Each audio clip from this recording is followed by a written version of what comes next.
AP కొత్త రాజధాని అమరావతికి కేంద్రం ఔటర్ రింగ్ రోడ్ మంజూరు చేసింది. 185 కిలోమీటర్ల మేర రింగ్ రోడ్డుకు సూత్రప్రాయ ఆమోదం తెలిపింది. దీంతో పాటు 800 కిలోమీటర్ల మేర రోడ్లను జాతీయ రహదారులుగా గుర్తించేందుకు కూడా కేంద్రం అంగీకరించింది.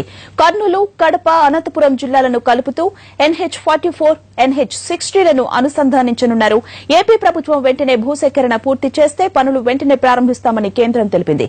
మరిన్ని వివరాలు మా ప్రతినిధి సురేష్ అందిస్తారు. సురేష్, చెప్పండి, అమరావతికి కేంద్రం ఔటర్ రింగ్ రోడ్ మంజూరుకు సంబంధించి వివరాలేంటి?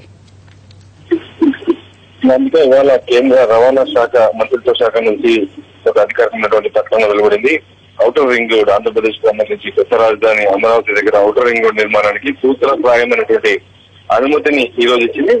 గతంలో అర్బన్ డెవలప్మెంట్ మినిస్ట్రీ కూడా విజయవాడలో మెట్రో రైలు నిర్మాణ విషయంపైన సూత్రప్రాయ అనుమతి ఇవ్వడం జరిగింది. దీనికి ఇంకా కేంద్ర మంత్రివర్గం ఆమోదం తెలపాల్సింది. ఈ ఔటర్ రింగ్ రోడ్ నిర్మాణానికి భూసేకరణకు సంబంధించిన బాధ్యతలు రాష్ట్రమే చూడాల్సి ఉంటుందనే విషయాన్ని కూడా ఈ రోజు కేంద్ర రవాణా మంత్రిత్వ శాఖ నుంచి వచ్చినటువంటి అధికారిక ప్రకటన ఉంది. దీంతో పాటు ఈ NHI బడ్జెట్ లో నుంచే ఈ నిధులను కూడా విడుదల చేస్తామనే విషయాన్ని స్పష్టం చేశారు. ఇది కర్నూలు, అనంతపురం మీదుగా పూర్తి స్థాయిలో అమరావతి వరకు రోడ్డు నిర్మాణ విషయంలో రాష్ట్ర రోడ్డుకు సంబంధించినటువంటి స్టేట్ హైవేస్ కు సంబంధించి నేషనల్ హైవేస్ గా 44 నుంచి 65 కనెక్టివిటీ విషయం పైన కూడా పూర్తి స్థాయిలో 452 కిలోమీటర్లు 1000 కోట్ల బడ్జెట్ తో 4 లైన్స్ నుంచి 68 లైన్స్ నిర్మాణం పైన కూడా ఈరోజు కేంద్ర రవాణా మంత్రిత్వ శాఖ అనుమతిని ఇవ్వడం జరిగింది. దీనిపైన NHI నుంచి 1000 కోట్లు బడ్జెట్ నుంచి కూడా కేంద్రం నిధులను విడుదల చేయబోతుంది.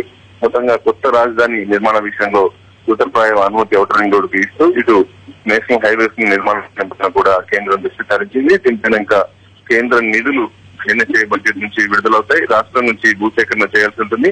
వీలైన త్వరగా ఈ ప్రాజెక్ట్ ను కూడా రాష్ట్ర ప్రభుత్వం భూసేకరణ తర్వాత కేంద్రం పూర్తి చేసే దిశగా అడుగులు వేసే అవకాశాలు ఉన్నాయి.